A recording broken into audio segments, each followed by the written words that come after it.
anda diingatkan untuk bertanya soalan yang berkaitan dengan kajian yang dilakukan dengan menggunakan bahasa dan sapaan yang sopan. Okey. Saya harap semua pembentang maklumlah dengan makluman yang diberikan. Okay, jika tidak apa-apa, kita akan teruskan kepada sesi pembentangan yang pertama. Baiklah, ahli sidang maya sekalian, sesi pembentangan kita akan dimulakan dengan menjemput Puan Nur Azian binti Sapiai untuk membentangkan kajian beliau yang bertajuk meningkatkan pemahaman topik sifat-sifat huruf dengan menggunakan alat peluncur sifat huruf PSH dalam kalangan pelajar 4KKQ di Sekolah SMK Agama Keningau, Sabah. Okay, majlis mempersilakan. Assalamualaikum warahmatullahi wabarakatuh.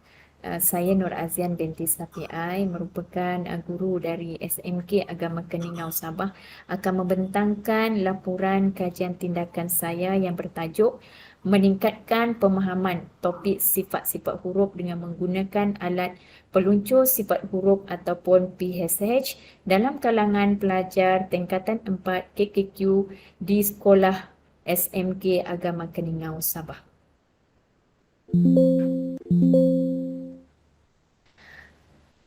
Baiklah, dalam kajian ini saya telah memilih tingkatan 4 KKQ bagi mengkaji satu bidang yang penting, iaitu bidang tajwid.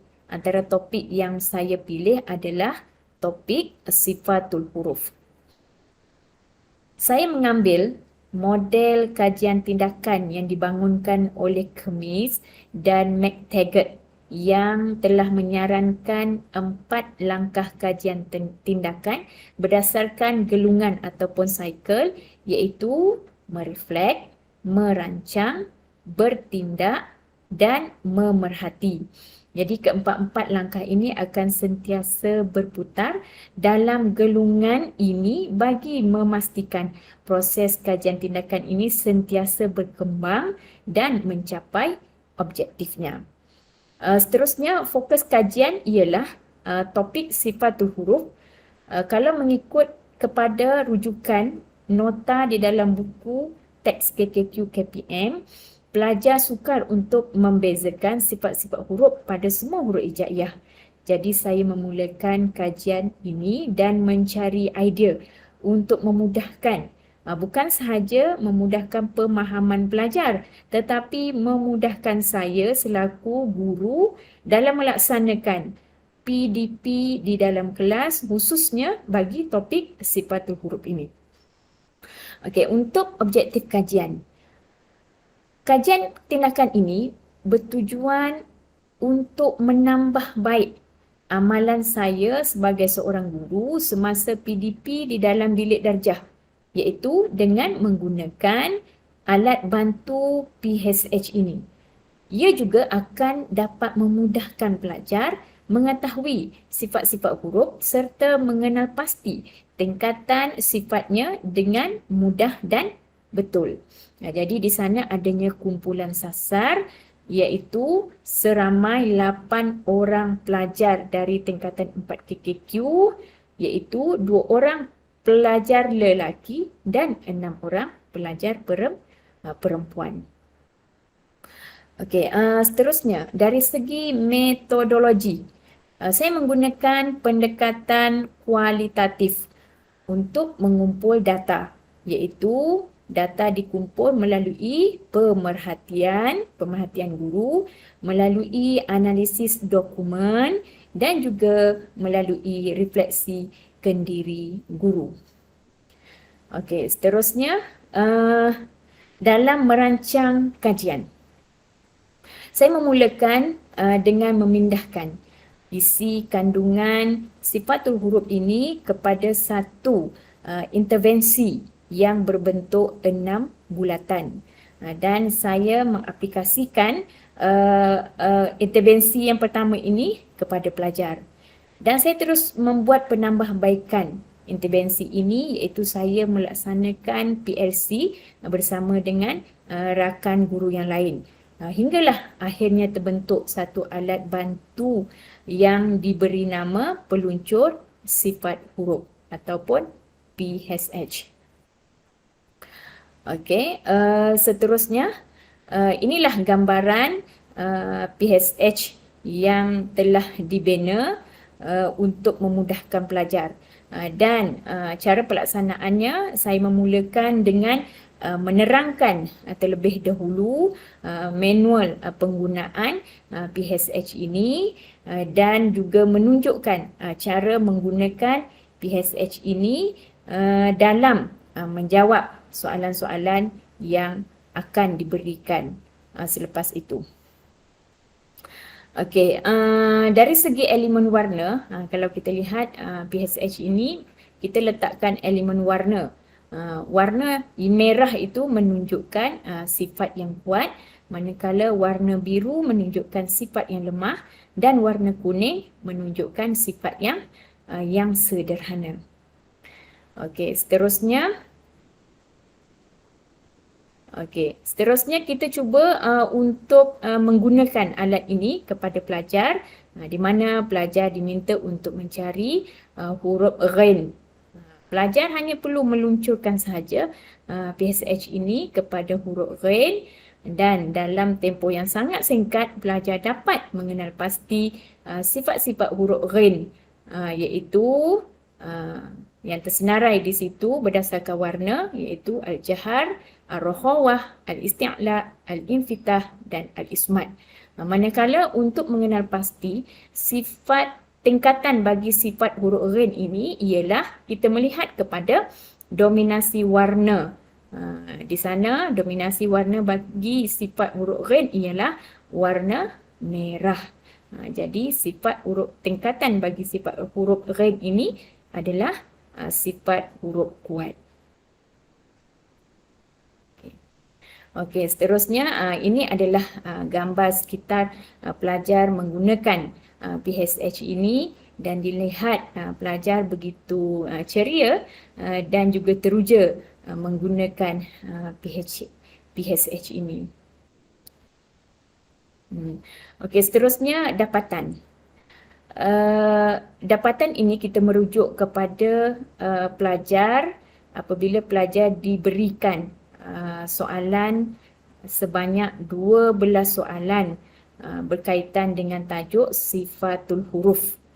Okey, dan di sini kita lihat daripada 12 soalan tersebut, purata antara 10 hingga ke 9 soalan dapat dijawab oleh pelajar dengan betul, dan hanya mengambil masa lebih kurang 4 minit 87 saat sahaja.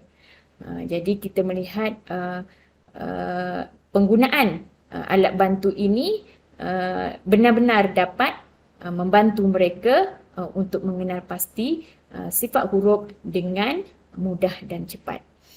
Dan saya juga meminta kepada pelajar untuk membuat maklum balas secara bertulis, dan saya analisis maklum balas pelajar tersebut. Kalau dilihat di sini, daripada maklum balas semua pelajar menyatakan bahawa PSH ini merupakan satu alat bantu yang memudahkan. Semua pelajar menyatakan bahawa alat bantu ini sangat memudahkan mereka untuk meningkatkan kefahaman mereka dalam memahami sifatul huruf. Di samping ia juga menjimatkan masa dan juga tertarik dan seronok dengan adanya elemen warna di sana. Mereka juga mengatakan bahawa dengan adanya PSH ini dapat memudahkan pemahaman mereka daripada secara langsung, secara langsung merujuk kepada buku teks, dan dimudahkan lagi pemahamannya dengan menggunakan PSH ini. Okey, seterusnya ini adalah bukti maklum balas bertulis pelajar berkenaan dengan peluncur sifat huruf ini. Baiklah, kita berada di bahagian akhir iaitu bahagian rumusan. Tujuan utama sebenarnya kajian tindakan ini adalah untuk menambah amalan, menambah baik amalan pengajaran guru itu sendiri, dan juga apabila amalan pengajaran guru itu diperbaiki, secara tidak langsung akan menambah baik amalan pembelajaran pelajar. Dan kita lihat dari segi impak kajian tindakan ini, ia sangat berimpak positif dan memberi impak yang sangat baik, terutamanya kepada diri guru itu sendiri, seterusnya kepada pelajar dan juga komuniti pendidik dalam pelaksanaan kajian tindakan ini. Dicadangkan juga kajian pada masa akan datang ialah perlu memperkasakan penggunaan alat PSH ini dalam bentuk digital. Ini bagi memudahkan akses guru, akses pelajar dan juga masyarakat umum di luar sana.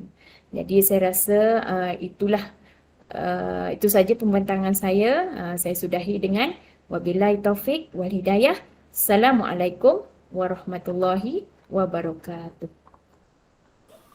Alhamdulillah, terima kasih kepada Cikgu Nur Azian binti Sapial. Untuk makluman, Cikgu Azian ni merupakan guru di SMK Agama Keningau. Kita buka kepada sesi soal jawab. Mungkin ada yang nak bertanya berkaitan modul apa tadi? Peluncur sifat huruf yang dibentangkan oleh Cikgu Nur Azian.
Ya. Tahniah sekali lagi kepada Cikgu Nur Azian daripada SMK Agama Keningau. Memandangkan tiada soalan, kita teruskan kepada sesi pembentangan yang kedua. Okay. Kita teruskan seminar penyelidikan pendidikan peringkat kebangsaan bagi tahun 2022 pada pagi ini dengan menjemput pembentang yang kedua. Dengan tajuk kajian yang dibentangkan, pembelajaran aktif melalui kaedah flipped classroom. Dipersilakan Encik Muhammad Fazli bin Wasrib daripada Universiti Malaysia Sabah.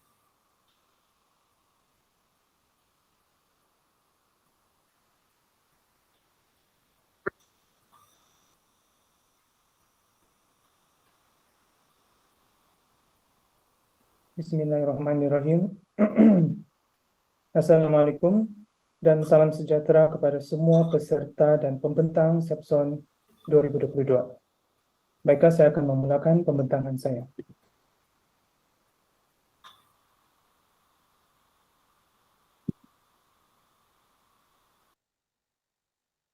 Tajuk pembentangan saya ialah pembelajaran aktif melalui kaedah flipped classroom. Kita akan sama-sama melihat bagaimana aspek pembelajaran aktif ini dapat dikaitkan dengan pembelajaran Flipped Classroom yang mana akan saya kupas sebentar saja lagi. Baiklah, skop pembentangan ini terdiri daripada pengenalan, metodologi, dapatan kajian, perbincangan, dan kesimpulan. Kita mulakan dengan pengenalan tentang apa itu Flipped Classroom.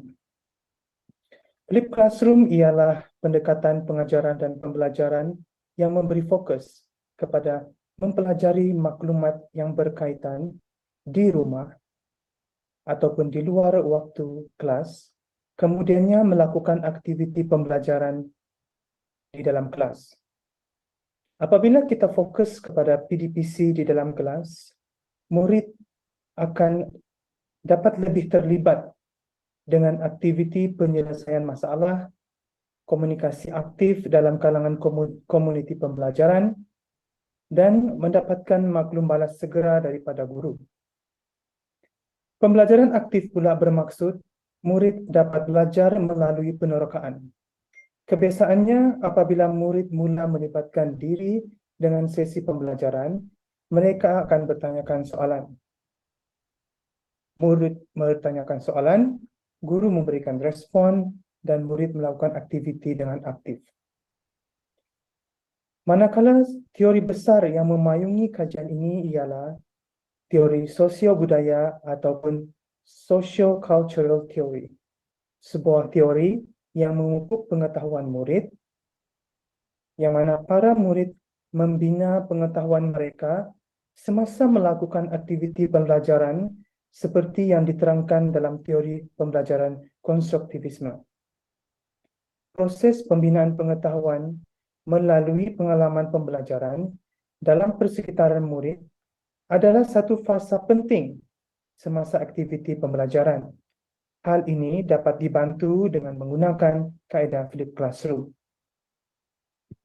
Kita beralih pula kepada metodologi kajian. 4 buah sekolah telah dipilih, yang mana seorang guru dan 5 orang murid terlibat bagi setiap sekolah ini, menyertai kajian ini selama hampir 2 tahun. Kajian ini menggunakan kajian case. Kajian case dalam kajian ini menggunakan pelbagai sumber data seperti temu bual, pemerhatian, dokumen, dan analisis artifak. Nota lapangan juga digunakan semasa pemerhatian dalam kelas bukan peserta.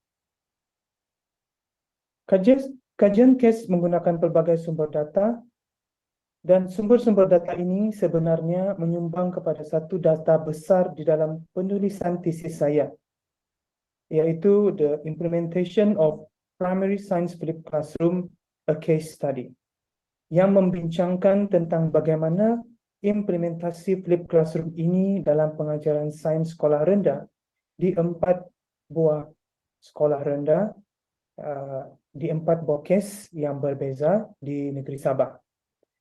Namun pada hari ini, penulisan dan pembentangan ini, kita hanya akan membincangkan dalam aspek pembelajaran aktif sahaja. Baiklah, kita beralih kepada dapatan kajian. 3 dapatan kajian bagi pembentangan ini ialah dari aspek aktiviti pencarian maklumat, aspek aktiviti penghasilan projek sains, dan aktiviti pembentangan projek. Bagi semasa mencari maklumat, aktiviti semasa mencari maklumat, murid mendapatkan informasi dari rujukan internet, menyelesaikan masalah ataupun persoalan awal yang diutarakan oleh guru ataupun yang terdapat di dalam buku teks ataupun buku aktiviti. Mereka menyediakan bahan aktiviti yang berkaitan untuk aktiviti sains yang akan datang di kelas yang seterusnya. Murid juga membuat perbincangan dalam kumpulan dan membuat keputusan yang kolektif untuk melaksanakan projek mereka. Bagi aktiviti menghasilkan projek sains pula, murid melakukan perbincangan dalam kumpulan, melaksanakan projek dan aktiviti hands-on. Dan daripada aktiviti pembentangan projek, semua ahli kumpulan terlibat membentang, memberikan pendapat dan menerangkan apakah aktiviti ataupun projek yang telah mereka lakukan, dan terdapat sesi soal jawab untuk melihat penguasaan pengetahuan mereka terhadap tajuk yang telah dipelajari. Daripada dapatan kajian ini, terdapat 3 aspek perbincangan, iaitu tentang pembelajaran aktif melalui kaedah flipped classroom, tentang kepentingan pembelajaran aktif itu sendiri, dan tentang pelaksanaan flipped classroom di sekolah rendah. Kita lihat aspek yang pertama. Melalui kaedah flipped classroom, murid telah melakukan pembelajaran aktif apabila mereka mempunyai autonomi yang lebih kepada pembelajaran mereka. Murid itu mempunyai kebebasan ataupun flexibility untuk menentukan pembelajaran mereka, untuk menentukan apa aktiviti, bagaimana, dan apakah bahan yang akan mereka gunakan untuk menyempurnakan dan menyiapkan aktiviti ataupun projek sains tersebut.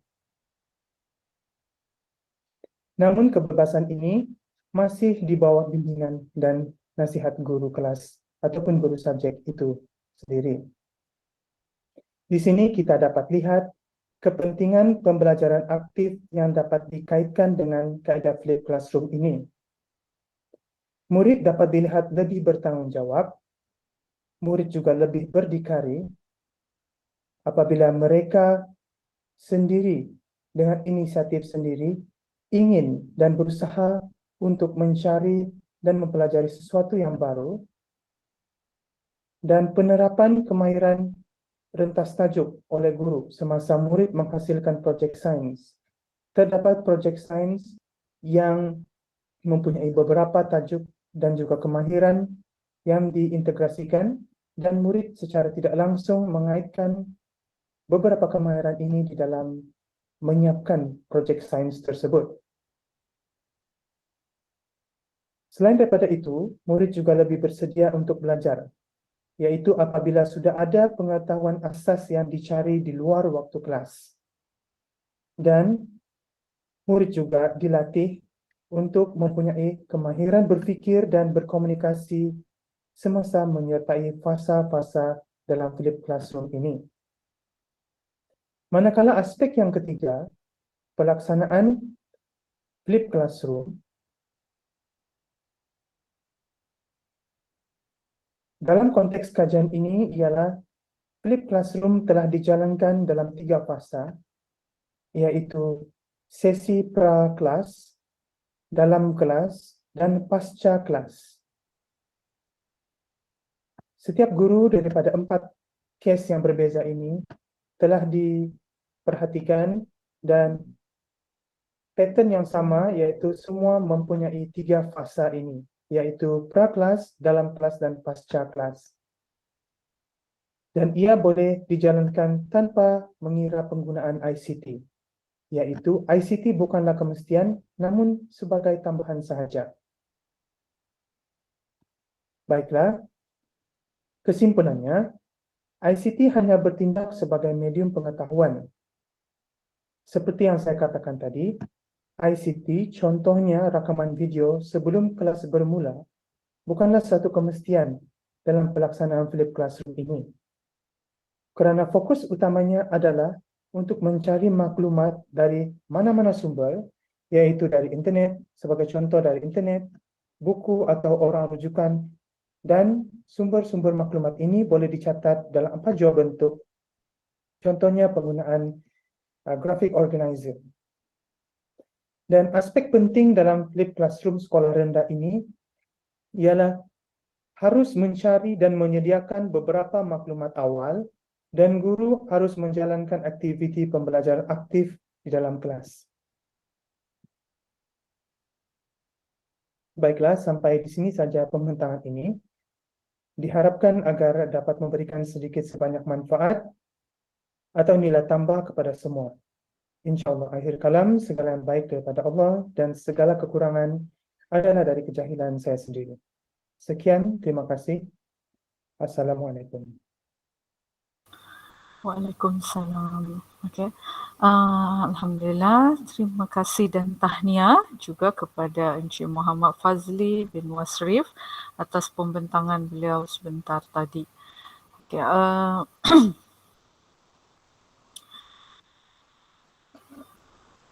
Encik Muhammad Fazli ada di dalam ke? Assalamualaikum, ya, saya ada di Okey. Okey, terima kasih Encik Muhammad Fazli. Sesi soal jawab dibuka kepada audiens. Memandangkan Encik Muhammad Fazli ada, kita akan bukalah sesi soal jawab.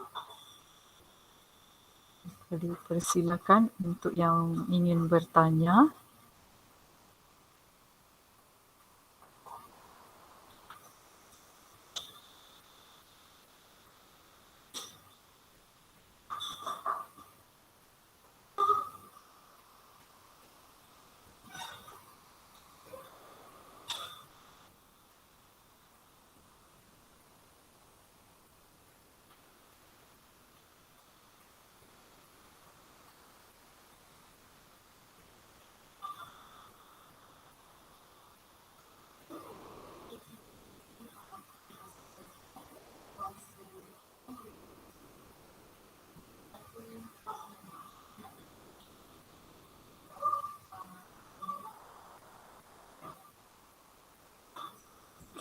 Nampaknya sidang media kita, sidang maya kita tiada apa-apa soalan. Tahniah diucapkan sekali lagi. Okay, semoga pembentangan Encik Muhammad Fazli akan memberi manfaat kepada dunia pendidikan pada masa akan datang. Okey, tanpa membuang masa, sesi pembentangan akan diteruskan oleh pembentang yang ketiga, iaitu Puan Rosliana Billy atau Sylvester daripada SRK Saint Teresa Tambunan, Sabah. Tajuk kajian yang dibentangkan adalah bambu stick sebagai alat alternatif dalam meningkatkan kreativiti murid. Sidang mempersilakan Puan Rosliana Billy.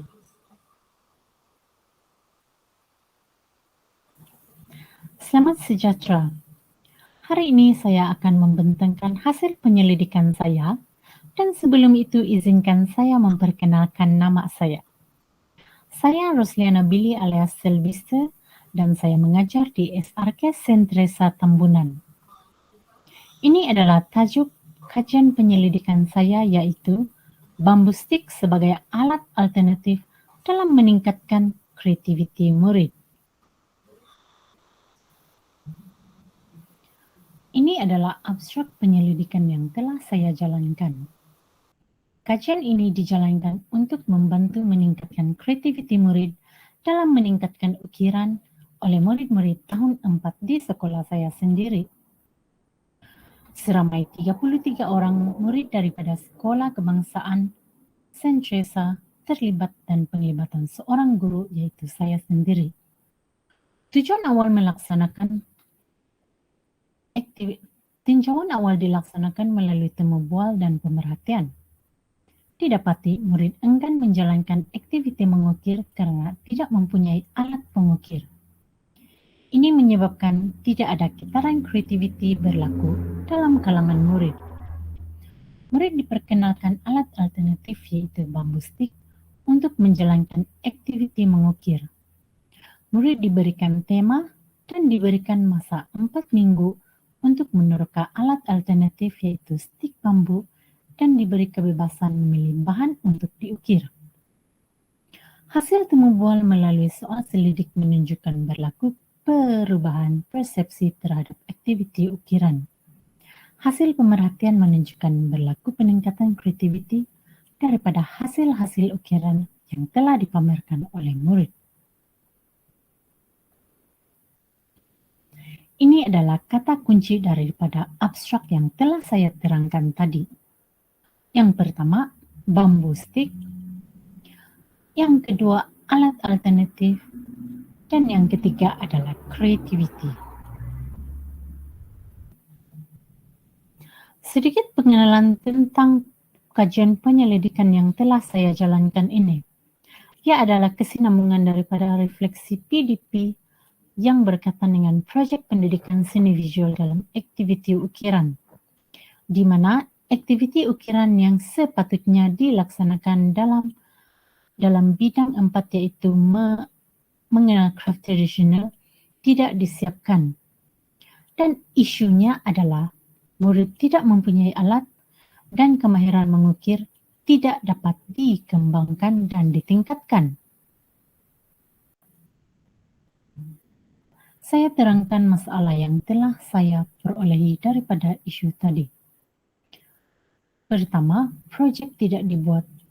Yang kedua, tidak berlaku perkembangan kreativiti. Dan yang ketiga, tidak ada alat pengukir. Kita lihat sedikit objektif penyelidikan ini. Objektif adalah meningkatkan kreativiti dalam aktiviti ukiran, dalam mengenal craft tradisional, mata pelajaran pendidikan seni visual. Dan kita lihat objektif khusus. Yang pertama, meningkatkan perkembangan kreativiti. Yang kedua, meningkatkan minat dalam aktiviti ukiran. Dan yang ketiga adalah meningkatkan penggunaan laras bahasa seni dalam aktiviti apresiasi seni. Kita lihat kepada metodologi kajian yang telah saya ambil.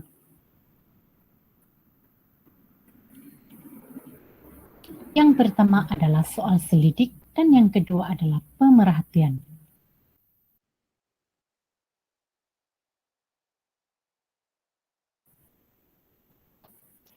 Ini adalah soal selidik yang telah saya edarkan sebelum aktiviti mengukir ini dijalankan.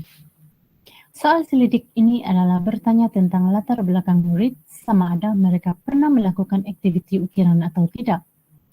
Dan dalam soal selidik ini juga saya bertanya sama ada murid mempunyai alat pengukir atau tidak. Dan ternyata hampir semua murid tidak mempunyai alat pengukir dan kita boleh lihat jawaban jumlah murid yang tidak mempunyai alat pengukir adalah seramai 32 orang dan hanya seorang yang mempunyai alat pengukir. Dan di samping itu juga soal selidik ini saya bertanya sama ada murid mempunyai minat dalam aktiviti mengukir atau tidak.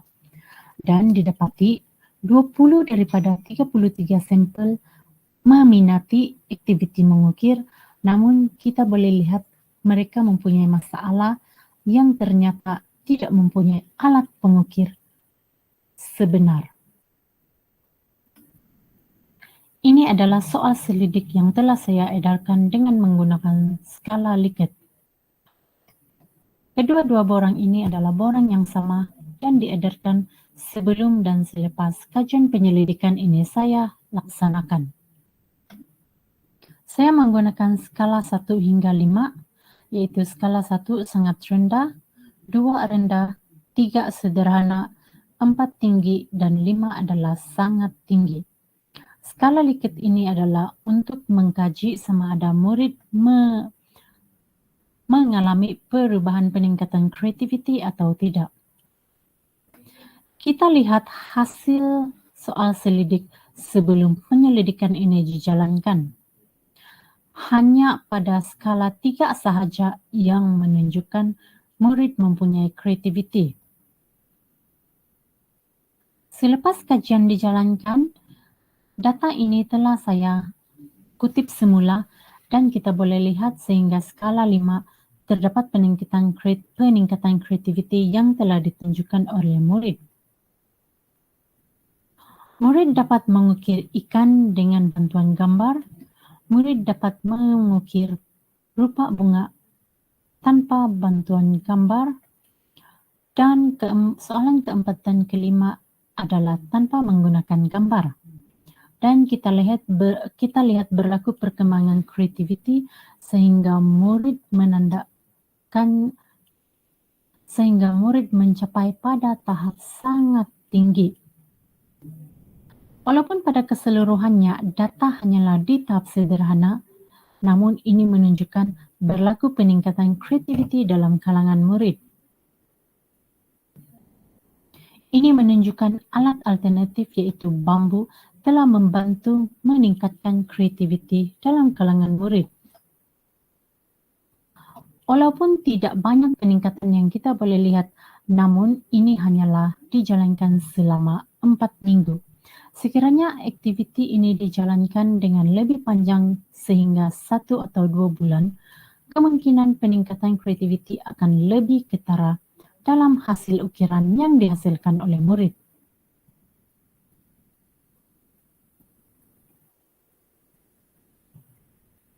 Ini adalah keputusan analisis pemerhatian yang telah saya jalankan. Analisis pemerhatian ini saya ambil kira daripada objektif kajian awal.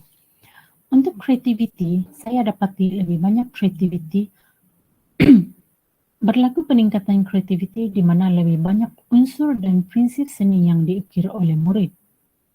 Dari segi minat pula, murid lebih bijak memilih pelbagai bahan yaitu sabun, kentang dan juga betik.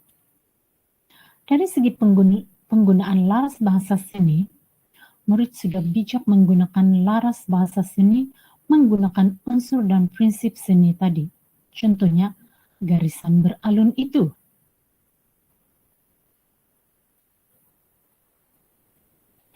Dapatan keseluruhan kajian, kita lihat satu demi satu. Yang pertama, alat alternatif yaitu bambu stick ternyata membantu aktiviti proyek seni. Yang kedua, alat alternatif sangat membantu dalam meningkatkan kreativiti murid dengan lebih banyak percobaan yang dilakukan oleh murid. Dan yang ketiga, kreativiti murid dapat dilihat dari hasil ukiran serta pemilihan bahan yang pelbagai daripada murid.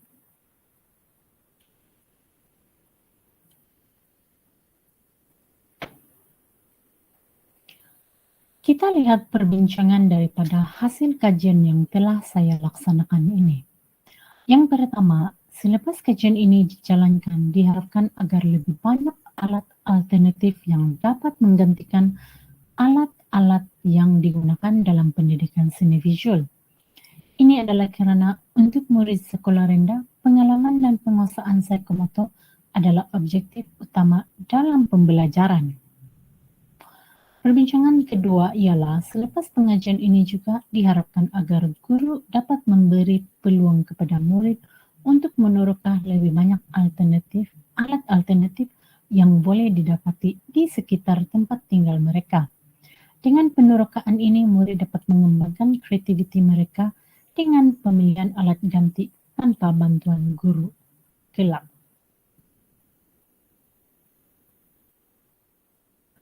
Cadangan penambaikan daripada aktiviti penyelidikan yang telah saya jalankan ini, yang pertama, bambu stick dikembangkan dengan lebih banyak mata pengukir yang bersesuaian dengan murid sekolah rendah. Bambu stick boleh digunakan dalam aktiviti-aktiviti lain seperti aktiviti mengait. Bambu boleh dihasilkan dalam pelbagai saiz yang lebih kecil untuk mata pelajaran lain seperti aktiviti membilang dalam matematik. Itu sahaja pembentangan penyelidikan yang telah saya hasilkan yang bertajuk bambu stick sebagai alat alternatif dalam aktiviti mengukir. Sekian, terima kasih.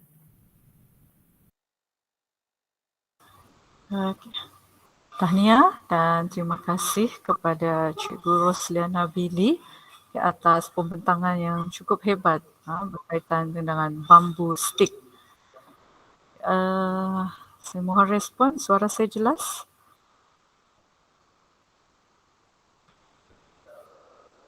Jelas, Johan? Okay, seterusnya, audiens diberi peluang untuk sesi soal jawab bersama pembentang.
Okey, nampaknya tiada soalan untuk Cikgu Rosliana Billy.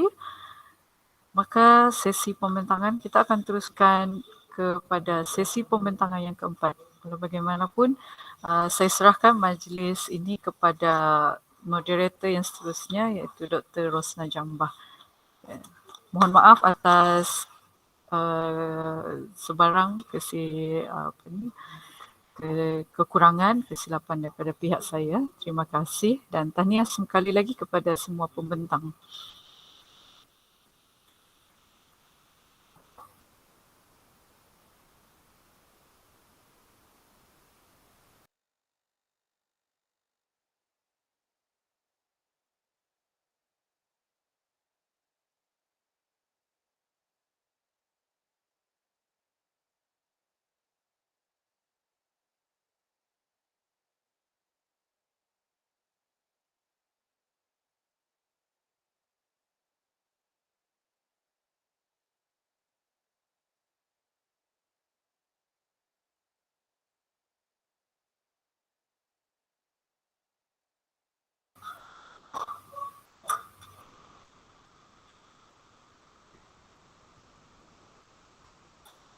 Assalamualaikum dan selamat pagi doktor-doktor, tuan-tuan dan puan-puan sekalian. Saya Rosna Jambah akan menjadi moderator bagi bilik JM1 Seminar Pendidikan Peringkat Kebangsaan Zon Sabah tahun 2022 pada pagi ini. Kita teruskan lagi kepada sesi pembentangan yang keempat, iaitu daripada Encik Ramdan bin Ali dan Abdul Said bin Ambutang. Tajuknya adalah pengaruh kemahiran insania terhadap kebolehgajian pelajar-pelajar Politeknik Kota Kinabalu Sabah. Dan dengan ini dipersilakan.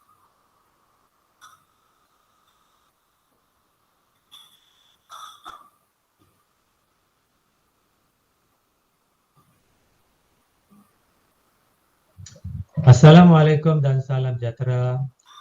Saya Ramdan bin Ali dari Politeknik Kota Kinabalu dan rekan saya PM Dr. Abdul Said bin Ambutang dari UMS. Tajuk kajian kami ialah pengaruh kemahiran insania terhadap kebolehgajian pelajar-pelajar Politeknik Kota Kinabalu di Sabah.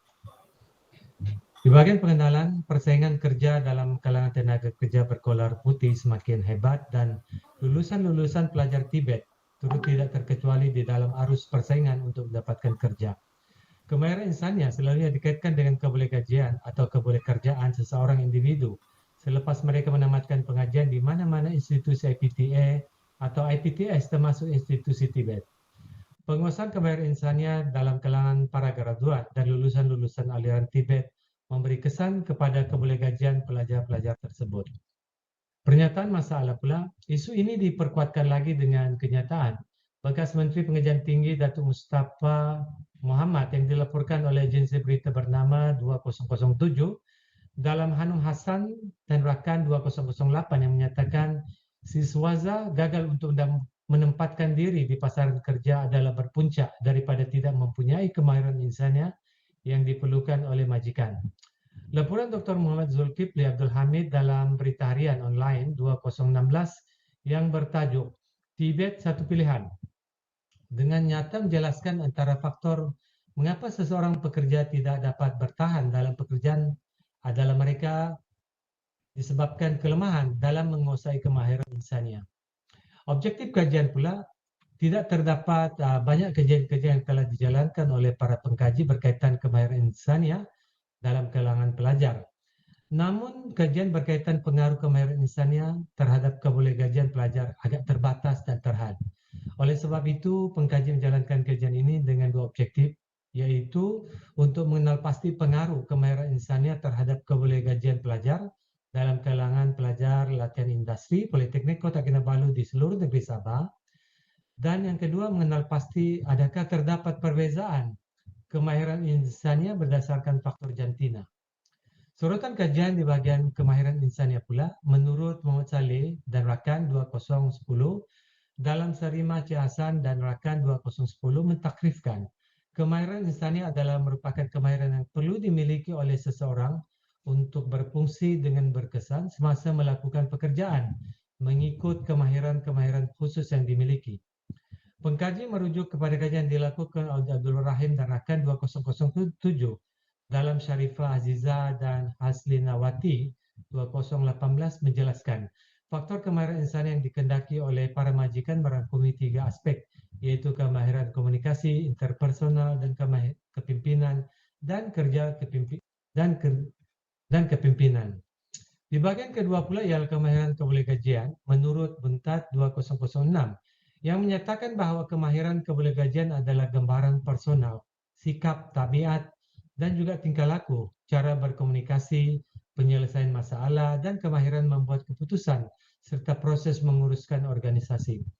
Menurut Kandahar pula 2014 dalam Aziyani, Muhammad Azri dan rakan 2019, kemahiran kebolehgajian ditafsir dari pandangan pihak majikan di mana para majikan di pasaran kerja memerlukan para graduan yang mempunyai kualiti yang sepatutnya apabila mereka bekerja dalam sektor industri yang diceburi.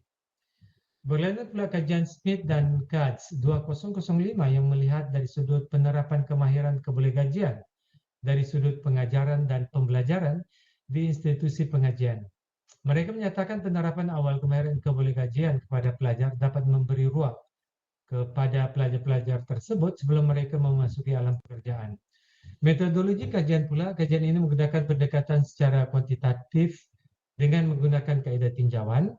Kaedah tinjauan dalam kajian ini adalah menggunakan instrumen soal selidik yang diedarkan kepada para pelajar secara fizikal dan menggunakan Google Form. Sampel kajian adalah daripada kalangan pelajar-pelajar Politeknik Kota Kinabalu yang menjalani latihan industri di seluruh negeri Sabah.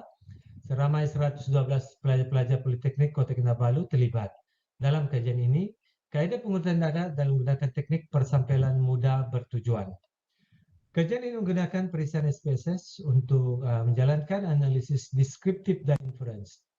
Dapatan kajian latar belakang responden berdasarkan jadual 1, majoriti responden adalah dari kalangan pelajar perempuan, yaitu seramai 82 orang ataupun 73.2%, manakala pelajar lelaki adalah 30 orang atau 26.8%.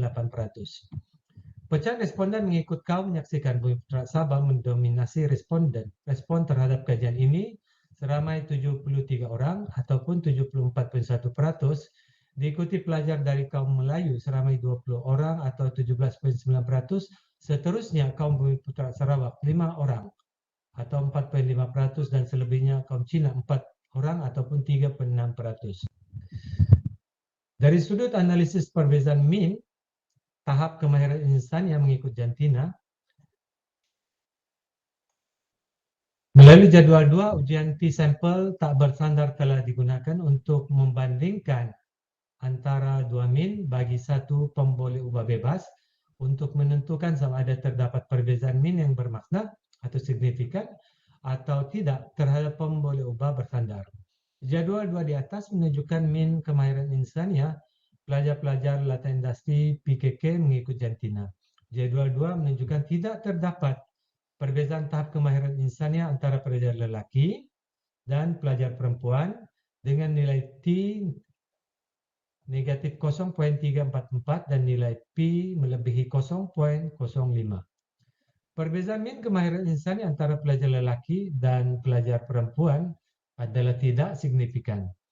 Dari analisis statistik inference ini, maka hipotesis alternatif yang menyatakan terdapat perbezaan tahap kemahiran insania mengikut jantina ditolak. Kesimpulan yang boleh dibuat ialah di antara pelajar lelaki dan pelajar perempuan tidak menunjukkan perbezaan tahap kemahiran insania dalam kalangan pelajar-pelajar latihan industri Politeknik Kota Kinabalu yang sedang menjalani latihan industri di seluruh negeri Sabah. Bagian kedua pula analisa pengaruh kemahiran insania terhadap kebolehgajian pelajar-pelajar latihan industri Politeknik Kota Kinabalu di Sabah. Jadual 3 menunjukkan menjelaskan pengaruh kemahiran insania dengan kebolehgajian pelajar-pelajar LI PKK. Dalam kajian ini mendapati nilai R square menyamai 0.379 bermaksud 37.9% varian IV menerangkan DV dan 62.1% lagi ada di varian faktor-faktor lain. Nilai F menyamai 12.936 dengan signifikan 0.000. Bagi nilai beta kemahiran kerja berkumpulan paling tinggi ialah 0.299, diikuti dengan kemahiran keusahawanan 0.148 dan nilai yang paling rendah adalah kemahiran etika dan moral serta profesional yang hanya bernilai 0.065. Nilai toleransi pula ialah nilai T yang paling tinggi ialah IV bagi kemahiran kerja berkumpulan iaitu 2.902, diikuti kedua tertinggi kemahiran keusahawanan 1.462 dan yang paling rendah adalah kemahiran etika dan moral serta profesional yang cuma 0.6664. Nilai signifikan yang paling tinggi ialah IB kemahiran etika dan moral serta profesional yaitu 0.508, diikuti kedua tertinggi kemahiran menyelesaikan masalah 0.217 dan kemahiran kerja berkumpulan mempunyai nilai signifikan yang paling rendah yaitu 0.005. Perbincangan hasil kajian untuk objektif pertama mendapati tidak terdapatnya perbezaan min kemahiran insania antara pelajar lelaki dan pelajar perempuan. Ini bermakna sama ada pelajar lelaki atau pelajar perempuan tidak menunjukkan terdapatnya perbezaan kemahiran insania yang dimiliki oleh mereka seperti kemahiran komunikasi, kemahiran menyelesaikan masalah, kemahiran kerja berpasukan, kemahiran etika dan moral, serta profesional dan kemahiran keusahawanan. Dapatan kajian pertama adalah selari dengan kajian Hazila Muhammad Amin dan rakan 2013 yang menjelaskan tahap penguasaan kemahiran insania pelajar antara jantina adalah tidak berbeza. Dapatan kedua kajian ini adalah untuk melihat pengaruh kemahiran insania terhadap kebolehgajian pelajar-pelajar Politeknik Kota Kinabalu. Hasil ujian regresi menunjukkan terdapatnya pengaruh pembolehbab bebas kajian yaitu kemahiran insania dengan kebolehgajian pelajar-pelajar latihan industri PKK.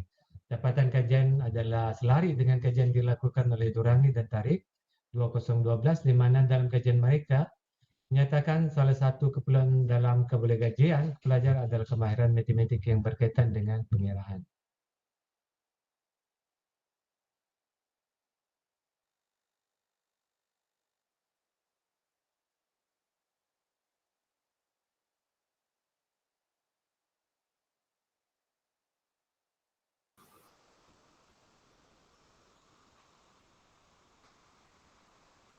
Demikianlah tadi berakhirnya sesi pembentangan seminar untuk penyelidikan kebangsaan daripada Encik Ramdan bin Ali bersama dengan rakannya Abdul Said bin Ambutang daripada Jabatan Perdagangan Politeknik Kota Kinabalu Sabah dan Fakulti Psikologi dan Pendidikan Universiti Malaysia Sabah.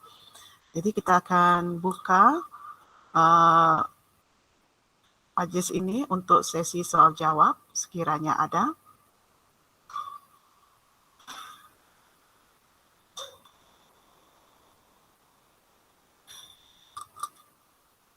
Sebelum tu Encik Ramdan ada tak dalam talian kita sekarang ya? Okey. Assalamualaikum. Waalaikumsalam. Betul. Okey, Encik Ramdan kita tunggu ya kalau ada pertanyaan daripada audiens kita.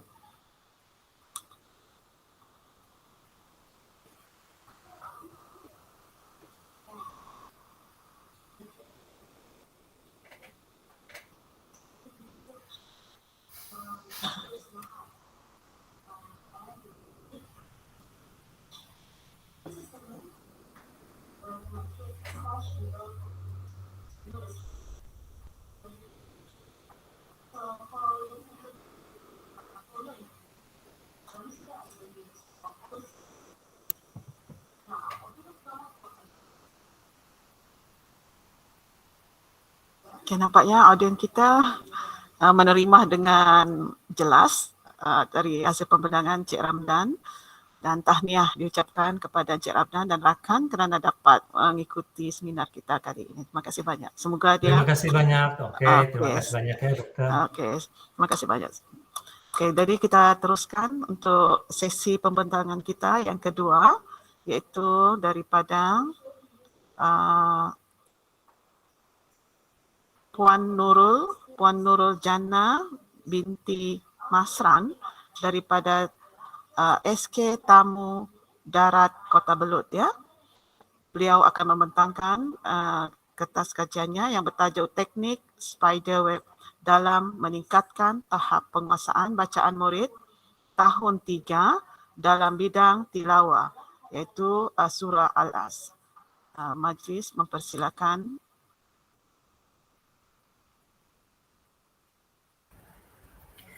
Terima kasih saya ucapkan kepada pengacara majlis.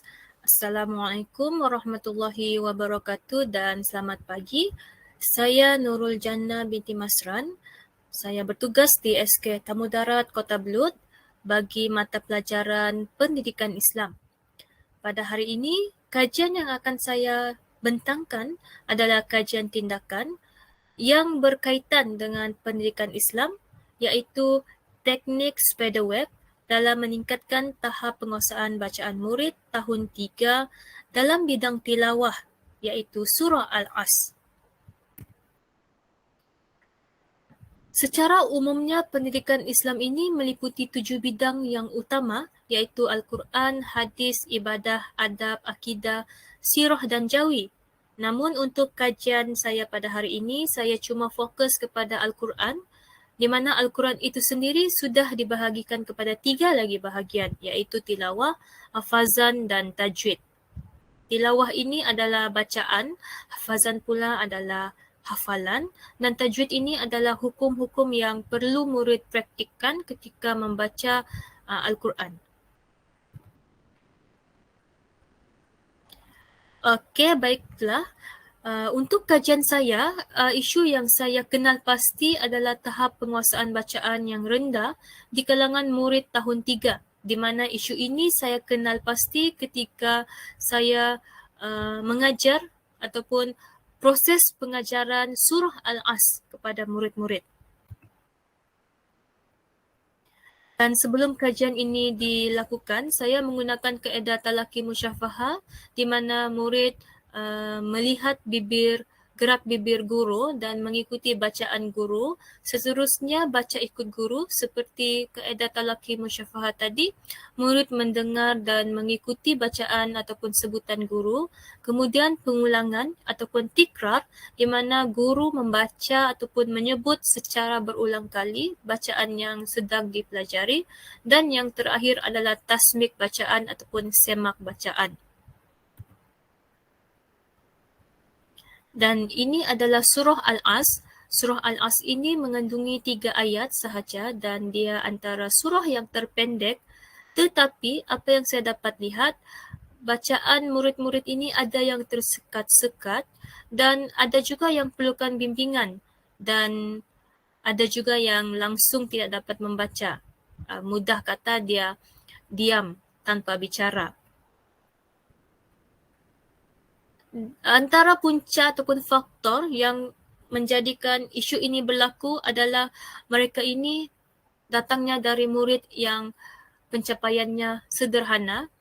Seterusnya, mereka masih lagi membaca Iqra' 1 hingga 3, di mana Iqra' 1 dan 3 ini masih lagi fokus kepada huruf tunggal dan huruf yang bersambung. Iqra' 1 dan 3 ini belum fokus kepada bacaan ayat pendek ataupun surah yang pendek. Kemudian isu tidak hadir juga menjadi sebab kenapa mereka gagal menguasai bacaan dengan baik, kerana apabila mereka kerap tidak hadir ke sekolah, mereka akan ketinggalan pelajaran.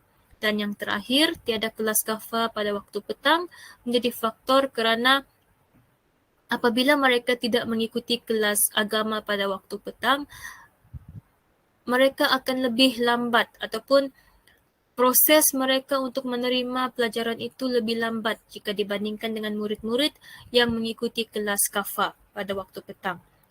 Dan kita lihat pada awal sebelum baca daripada 3 ayat, kerana ayat yang pertama surah Al-As ini sangatlah mudah, iaitu wal aus. Kerana itu mudah untuk mereka membaca ayat pertama surah Al-As. Saya melihat kajian ini penting dan harus diatasi kerana berdasarkan di SKP Pendidikan Islam tahun 3, mereka perlu membaca surah Al-As ini dengan betul dan bertajwid dan secara istiqomah ataupun berterusan. Dan selepas sahaja mereka berjaya membaca, mereka perlu menghafal ataupun menghafaz surah Al-As ini dengan betul dan istiqomah ataupun secara berterusan. Oleh itu, sekiranya mereka gagal menguasai bacaan surah Al-As, maka mereka akan menghadapi kesukaran untuk menghafaz surah Al-As ini. Oleh sebab itu, saya datangkan kajian ini dengan memfokuskan isu tahap penguasaan bacaan murid surah Al-As dengan menggunakan intervensi teknik Spiderweb untuk mengatasinya. Maka objektif kajian saya adalah mengenal pasti tahap penguasaan murid tahun 3 membaca surah Al-As dan meningkatkan tahap penguasaan murid tahun 3 membaca surah Al-As melalui teknik Spiderweb. Dan untuk kajian ini saya mensasarkan 6 orang peserta kajian dan saya menggunakan 3 kaedah utama untuk memungut ataupun menganalisis data, iaitu pemerhatian menggunakan instrumen senarai semak, seterusnya analisis dokumen menggunakan borang soal selidik dan juga RPH saya, dan yang terakhir adalah temu bual bersama murid-murid ini selepas sahaja teknik Spiderweb ini digunakan. Seterusnya saya jelaskan dengan lebih terperinci berkaitan dengan teknik Spiderweb ini. Sebenarnya saya menggunakan nama Spiderweb ini kerana saya kagum dengan sikap seekor laba-laba yang ingin menghasilkan sarangnya, di mana ada waktu ketika sarang laba-laba itu akan musnah kerana ditiup angin. Maka laba-laba ini tiada pilihan lain selain sekali lagi menghasilkan sarang laba-laba itu. Jadi berdasarkan kronologi itu, saya suka untuk menerangkan kepada murid-murid untuk mencapai sesuatu bukanlah mudah dan ada kesukaran dan ada kesusahan yang mereka hadapi dan perlu diatasi dengan bijak dan perlu berstrategi. Dan itulah konsep asas kepada teknik Spiderweb ini, di mana teknik Spiderweb ini sebenarnya pembelajaran kooperatif kerana teknik Spiderweb ini perlu dilakukan secara berkumpulan. Kemudian teknik ini sebenarnya saya juga menyelitkan kaedah pengulangan dan saya juga menyelitkan sedikit elemen didik hibur agar ia lebih menarik.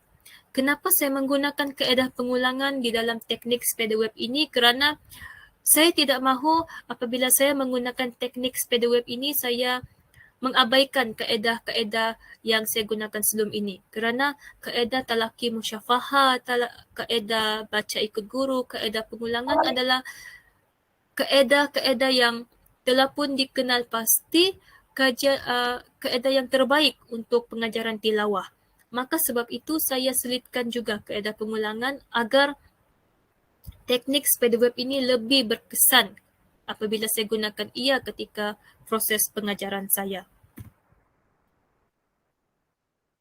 Dan untuk teknik ini saya membahagikan ia kepada beberapa langkah yang mudah, iaitu penerangan, pengukuhan dan penilaian, di mana langkah yang pertama penerangan guru saya menggunakan kaedah talaki musyafahah seperti sebelum kajian ini dilakukan. Kemudian pengukuhan pula, di sinilah teknik Spiderweb ini jalankan, dan yang terakhir adalah penilaian. Saya menilai keberkesanan teknik Spiderweb ini ke atas murid-murid yang telah menjadi kumpulan sasar. Dan ini adalah penerangan lebih terperinci bagaimana kaedah ataupun teknik spider web ini dijalankan. Pertama sekali saya akan membaca ayat surah Al-As ini kepada murid. Saya akan memperbaiki terlebih dahulu bacaan mereka, dan di sini juga saya mengenal pasti murid-murid yang boleh membaca surah Al-As ini dengan baik, dan mereka ini akan saya jadikan ketua kumpulan.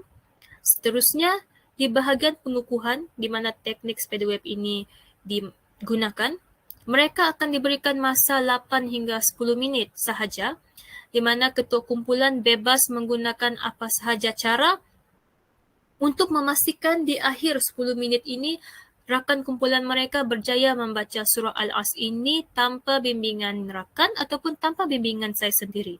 Jadi mereka bebas, tidak kira mereka menggunakan apa sahaja cara. Kemudian di langkah penilaian, secara rawak saya akan memanggil seorang murid dari mana-mana kumpulan, dan murid ini akan membaca ayat yang pertama. Sekiranya mereka dapat membacanya, mereka akan memanggil nama murid lain pula di kumpulan yang lain. Mereka tidak boleh panggil nama dari kumpulan sendiri. Dan ini adalah istilah serang menyerang, di mana mereka akan menyerang kumpulan lain dengan menyambung bacaan murid itu tadi.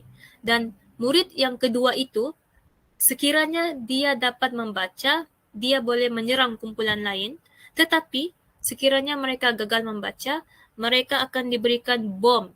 Dan bom ini adalah salah satu faktor kepada kekalahan mereka. Maksudnya, kumpulan yang memiliki banyak bom akan dikira sebagai kalah. Jadi mereka terpaksa elak daripada mendapatkan bom ini, iaitu dengan membaca surah Al-As ini dengan baik. Daripada dapatan kajian saya melihat dengan menggunakan spider web ini, mereka dapat membaca surah Al-As ini dengan baik. Kita lihat pada penilaian pertama menggunakan spider web, mereka dapat membaca surah Al-As ini dengan baik. Dan penilaian yang kedua tanpa menggunakan spider web, mereka masih dapat membaca surah Al-As ini dengan baik. Dan penilaian yang ketiga saya jalankan secara rawak di luar kelas tilawah, dan saya melihat mereka alhamdulillah masih dapat membaca dengan baik, walaupun kita lihat pada penilaian yang ketiga ada murid yang sudah mula tersekat-sekat bacaannya. Jika kita lihat 2.5 daripada 3 ayat itu bermaksud mereka boleh membaca ayat yang ketiga tetapi mula tersekat-sekat.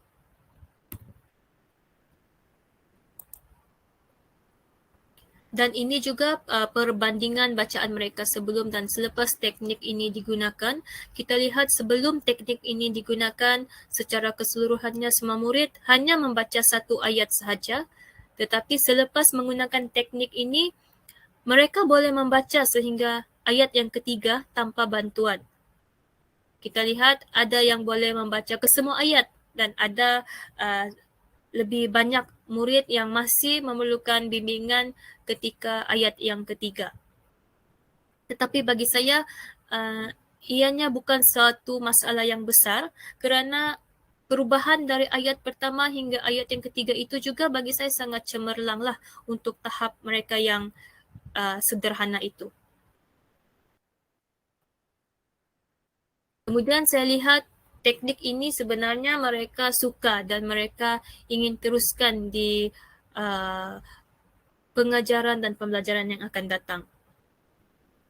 Dan saya lihat dari dapatan ini mereka lebih suka pembelajaran secara kooperatif berbanding pembelajaran secara satu hala bersama saya, iaitu kaedah tradisional lah yang kita sering gunakan dalam pengajaran. Dan berdasarkan temu bual juga, saya lihat mereka ternyata bosan ketika saya mengajar di hadapan, dan bosan itu secara automatik hilang apabila menggunakan teknik spider web ini. Mereka lebih teruja, mereka lebih suka bermain dengan teknik spider web ini, kerana di samping mereka belajar, mereka juga dapat bermain, mereka dapat bersaing dengan kumpulan yang lain. Jadi secara keseluruhannya saya lihat teknik spiderweb ini berupaya untuk meningkatkan kemampuan ataupun tahap penguasaan bacaan murid tahun 3 dalam surah Al-As. Oleh itu, sebagai cadangan penambahbaikan, saya ingin teruskan lagi teknik spiderweb ini kepada surah yang lain pula, surah yang lebih panjang, yang lebih mencabar. Dari situ saya boleh menilai teknik ini boleh digunakan secara berterusan ataupun tidak untuk pengajaran tilawah saya di dalam bilik darjah. Dan yang kedua, saya mungkin akan menjadikan teknik ini lebih interaktif, lebih menarik supaya ia lebih relevan sepanjang masa, fleksibel dan tidak membuatkan murid-murid rasa jemu apabila saya menggunakan teknik ini di dalam bilik darjah. Saya rasa itu sahaja untuk kajian saya pada hari ini. Serahkan kembali kepada pengacara majlis.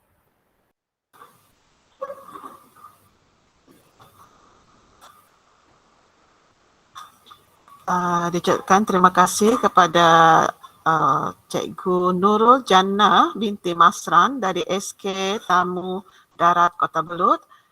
Beliau telah memberi satu teknik spiderweb yang dapat meningkatkan tahap penguasaan bacaan murid tahun 3 dalam bidang tilawah ya. Jadi ini merupakan salah satu teknik yang amat berkesan yang kita boleh dapat lihat tadi ya. Seterusnya sekarang kita akan buka kepada sesi soal jawab sekiranya ada daripada audiens kita. Sebelum tu ada tak Ustazah Nurul Jannah binti Masran di talian kita sekarang ya? Assalamualaikum, saya di sini. Okey, tahniah kepada Ustazah Nurul. Kita bersedia untuk sesi soal jawab sekejap sekiranya ada.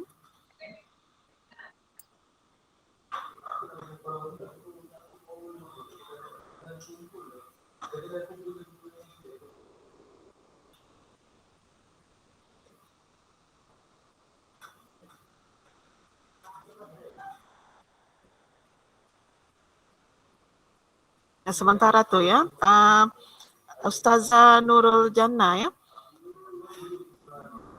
Hello, Ustazah Nurul Jannah.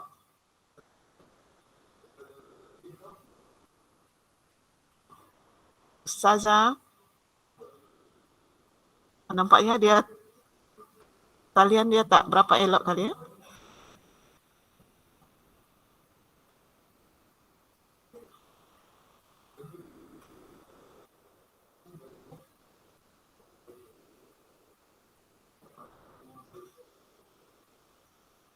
Ustazah Nurul Jannah.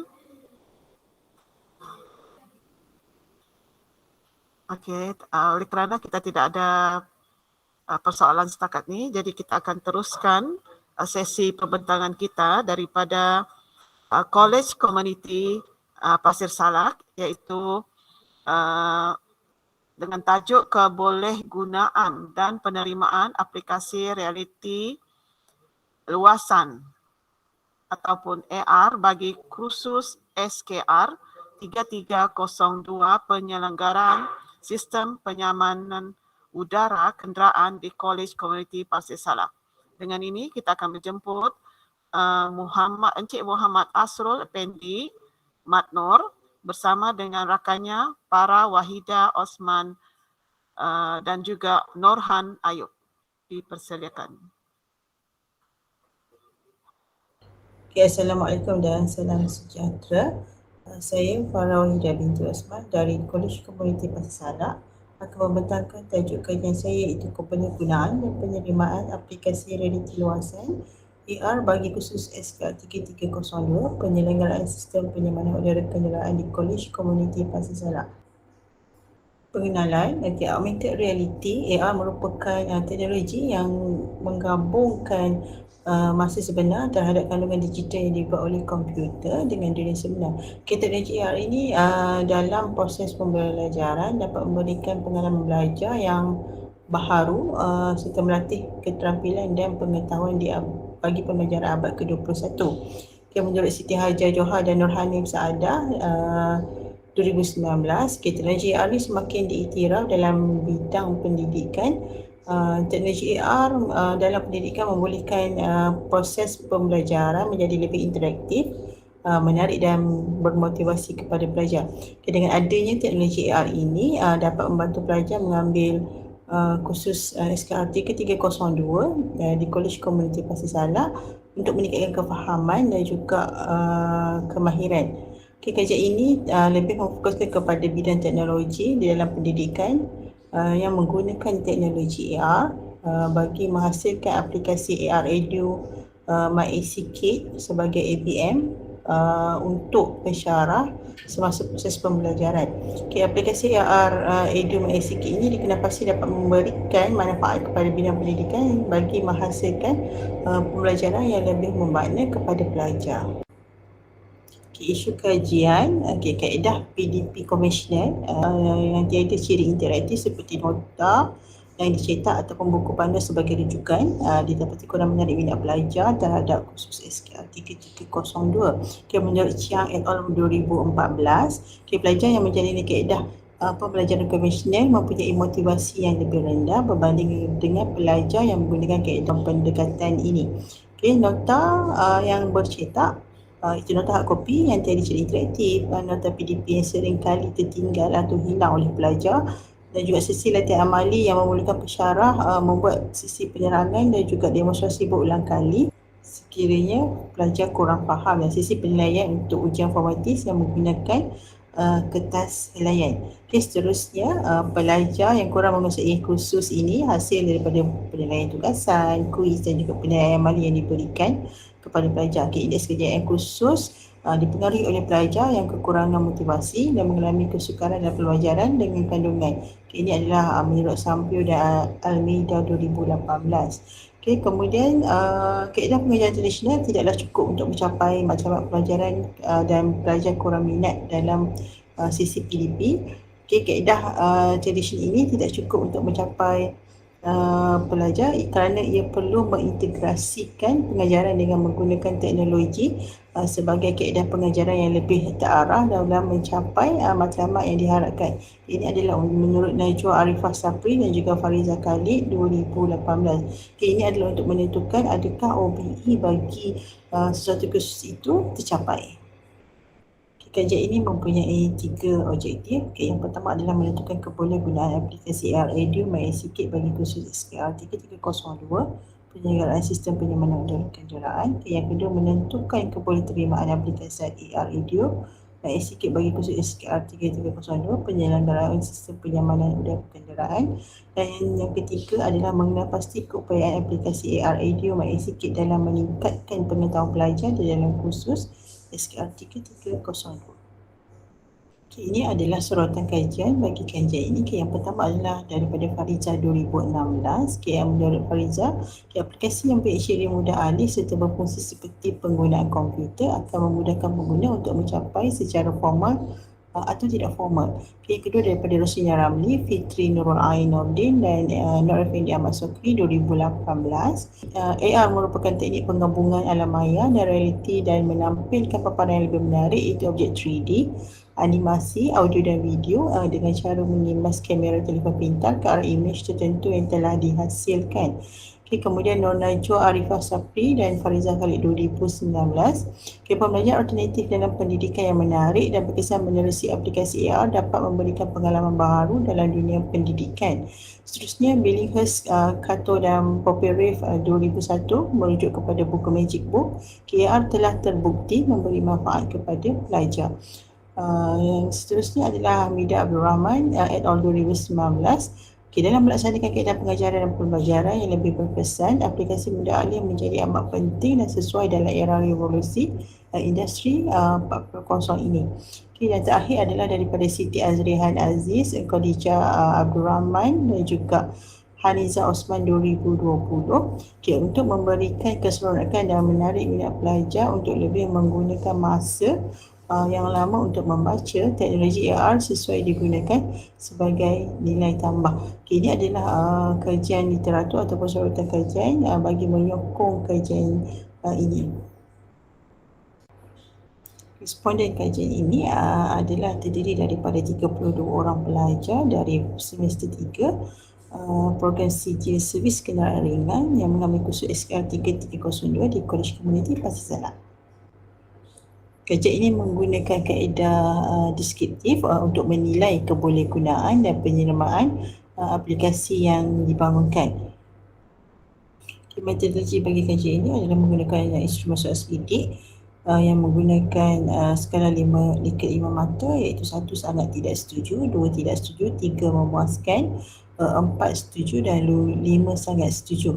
Data telah dianalisis melalui statistik deskriptif dan menggunakan kekerapan, peratusan, min dan juga siang piawan. Data telah dianalisis menggunakan perisian SPSS 26. Berikut merupakan jadual skala interpretasi skor min.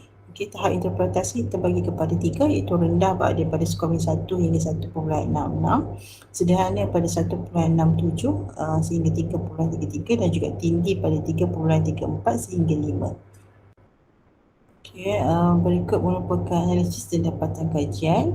Bagi aspek kajian mesra pengguna terdapat 3 item soalan, di mana ketiga item soalan memperolehi min yang tinggi, iaitu 4.72, 4.28 dan juga 4.75, di mana ketiga-tiga min ini berada di tahap tinggi.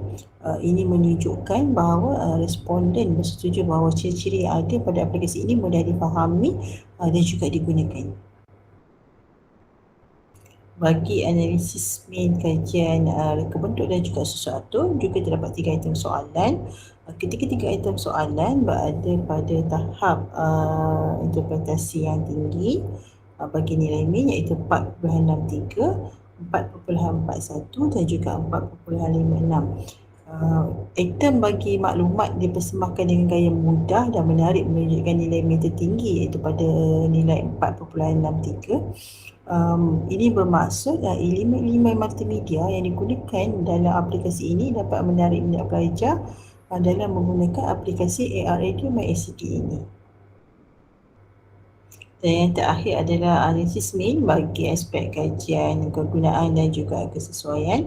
Terdapat 4 item soalan. Keempat-empat item soalan ini juga memperolehi nilai min pada tahap interpretasi yang tinggi, iaitu 4.78, 4.72 bagi kedua-dua item dan juga 4.88. Item yang mendapat skor min tertinggi adalah item soalan nombor 4, iaitu 4.88, iaitu responden bersetuju bahawa aplikasi ini dapat meningkatkan kemahiran terhadap kursus penyelenggaraan sistem penyamanan udara kenderaan.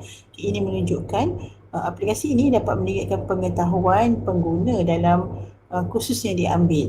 Ia sekaligus dapat meningkatkan kefahaman kepada pengguna.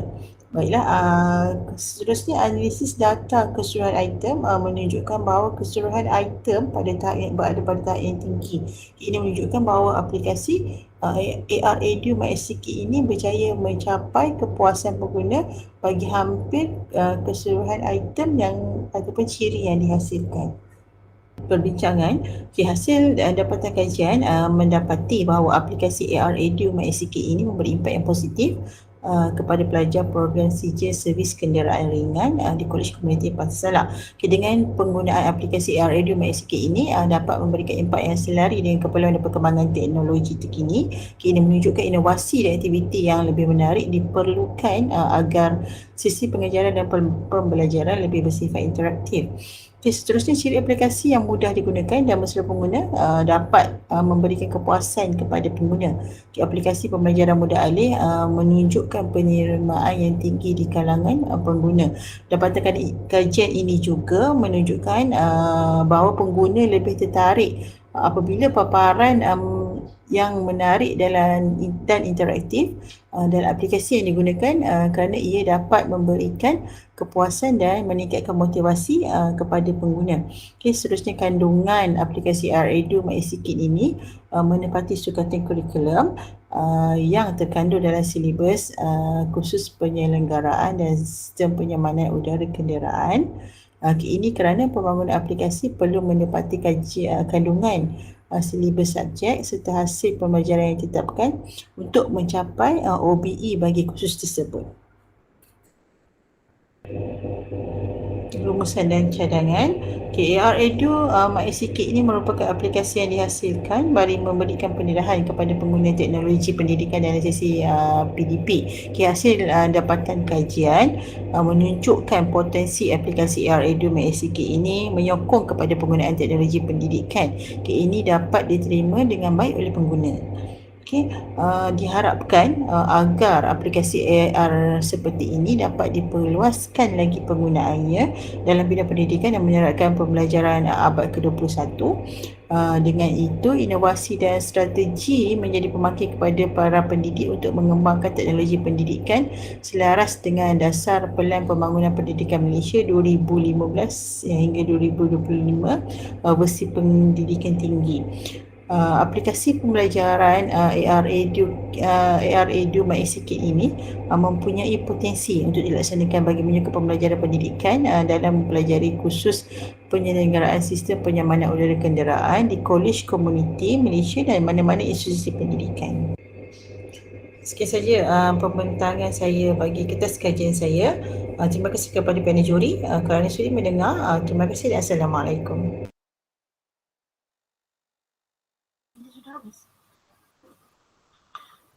Waalaikumsalam warahmatullahi wabarakatuh. Terima kasih kepada pembentang kita tadi, iaitu Puan Farah Wahida Osman daripada Kolej Komuniti Pasir Salak dengan kertas bersama rakannya kebolehgunaan dan penerimaan aplikasi realiti luasan AR bagi kursus SKR 3302 penyelenggaraan sistem penyamanan udara kenderaan di Kolej Komuniti Pasir Salak.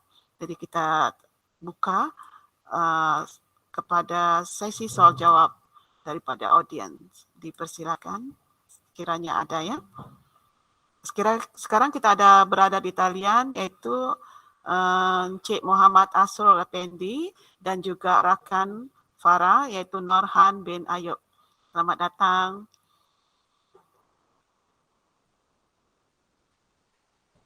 Terima kasih.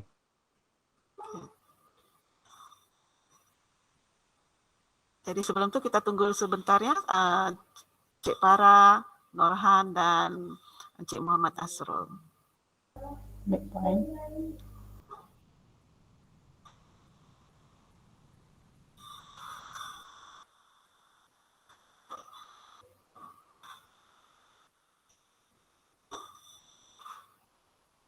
Sebelum tu, ni dari saya lah, dari pihak saya kan. Ini kebolehgunaan dan penerimaan aplikasi ni biasanya kita akan gunakan di macam politeknik macam tu. Boleh digunakan ya. Okey, Assalamualaikum. Ya, saya kenalkan sikit. Okey, kami ini adalah satu produk inovasi dalam PDP kami. So belum diteruskan lagi lah dekat Politeknik Universiti. Just guna untuk kami punya kelas, saya punya kelas. Dan kami ambil ini untuk bagi keseronokan, bagi pendekatan kecekapan pada pelajar-pelajar kami, terutama dalam khusus SKR 3302 lah.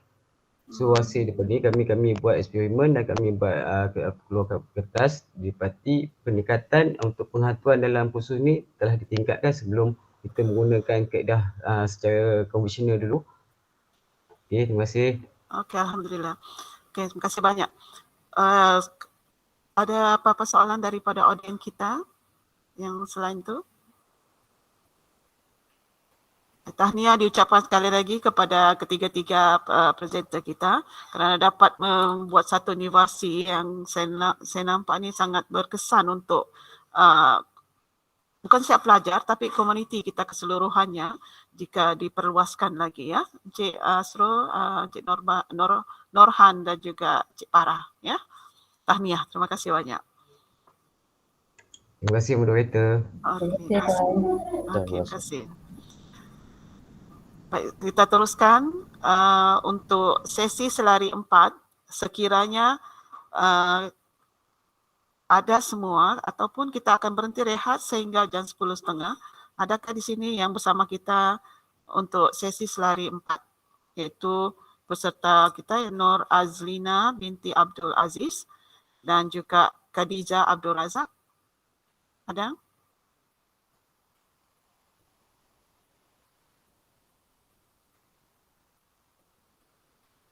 Kalau belum ada, kita akan berhenti rehat sehingga jam 10.30.